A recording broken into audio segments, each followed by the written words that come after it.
Good day, everyone.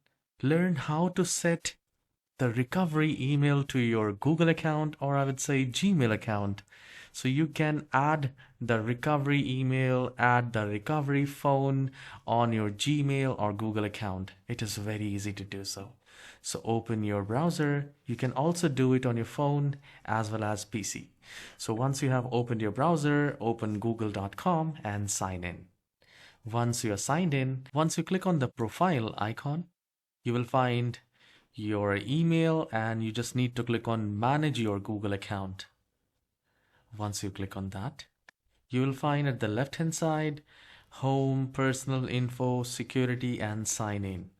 Now to add a recovery email or add a phone number, we need to click on security sign in, and there you can also turn on two-step verification. You can change your password and recovery phone and recovery email. So it says recovery email, add a recovery email address. You will click on that.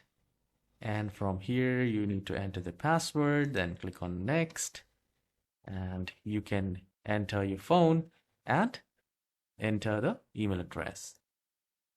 So this is how you can add the recovery phone and email to your Google or Gmail account.